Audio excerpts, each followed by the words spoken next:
Welcome to the 22nd video in our Gospel of Love series.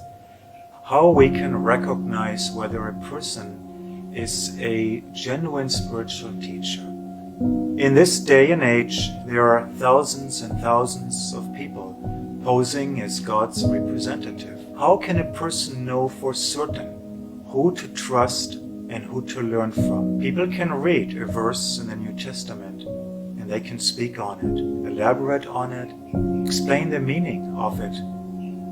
But how many of them are capable, qualified to do that? In other words, every Sunday school, every preacher on the pulpit, every preacher is getting some verse from Scripture and then telling us what it means. The question we have to ask is, who is a qualified teacher?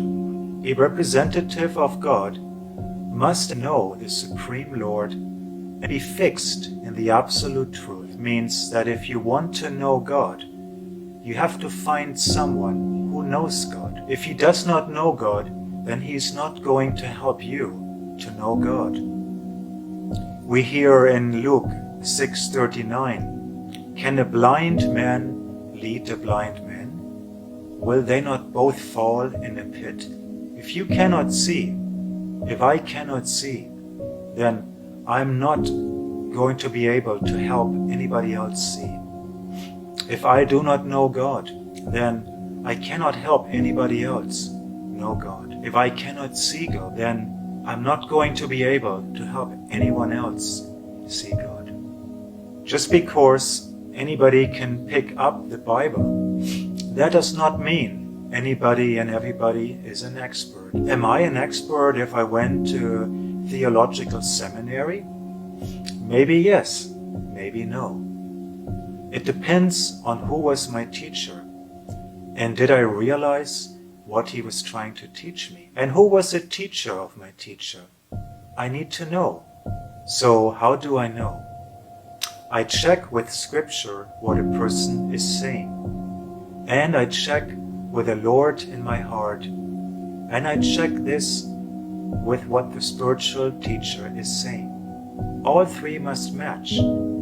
If they match, then I know what I'm hearing is true. What we are seeing mostly in the world today are called ecclesiastical disciplic successions.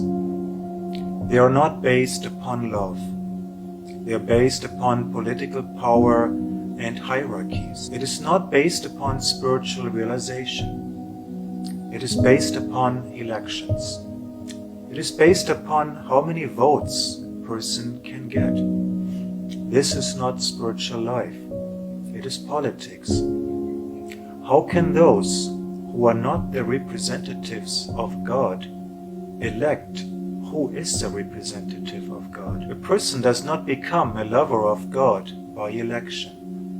For example, when a person becomes appointed to be the Pope, whatever spiritual qualities or spiritual realizations he may have had at that moment were already present before.